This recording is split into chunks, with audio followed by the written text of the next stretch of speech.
સુરતના ઉમરપાડામાં 14 ઇંચ વરસાદ ખાબક્યો છે। છેલ્લા 4 કલાકમાં 14 ઇંચ જેટલો વરસાદ નોંધાયો।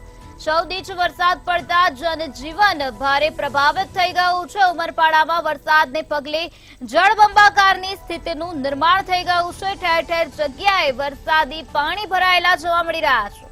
તો કરિયાણા અને સ્ટેશનરીની દુકાનોમાં પણ વરસાદી પાણી ઘૂસી ગયા છે। લીમરવાડથી કદવાલી માર્ગ પર પણ પાણીના દ્રશ્યો જોવા મળ્યા। તો ભૂતભેડા રસ્તા પર પણ પાણીના દ્રશ્યો જોવા મળ્યા। મોહન નદી, વીરા નદીઓ અત્યારે બે કાંઠે વહેતી થઈ ગઈ છે। તો સ્ટેશનરી સહિતની દુકાનોમાં વરસાદી પાણીના દ્રશ્યો જોવા મળી રહ્યા છે। છેલ્લા 4 કલાકમાં 14 ઇંચ વરસાદ ખાબક્યો છે। 14 ઇંચ વરસાદ ખાબકવાના કારણે જનજીવન ખોરવાઈ ગયું છે। ઉમરપાડામાં વરસાદને પગલે જળબંબાકારની સ્થિતિનું નિર્માણ થયું છે। રસ્તાઓ પર અને દુકાનોમાં વરસાદી પાણીના દ્રશ્યો જોવા મળી રહ્યા છે। તો કરિયાણા અને સ્ટેશનરીની દુકાનોમાં પણ વરસાદી પાણી ઘૂસી ગયા છે। આ સાથે કદવાલી માર્ગ પર પણ વરસાદી પાણી ફરી વળ્યા છે।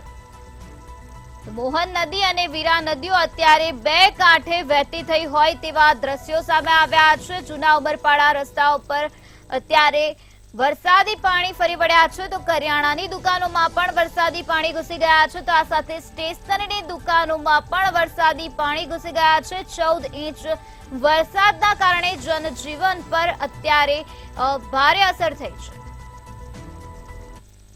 સુરતના ઉમરપાડામાં 4 કલાકમાં 14 ઇંચ જેટલો વરસાદ વરસી ચૂક્યો છે અને તેના જ પગલે ઉમરપાડા પંથકમાં જળબંબાકાર જેવી સ્થિતિનું નિર્માણ થયું છે। દ્રશ્યો છે તે બતાવવા માંગીશ આપને। ઉમરપાડાના વાડી ગામથી કેવડી તરફ જતા માર્ગના આ દ્રશ્યો છે કે જ્યાં લો લેવલ જે કોઝવે આવેલો છે, કોઝવે પરથી વરસાદી પાણી ફરી વળ્યા છે।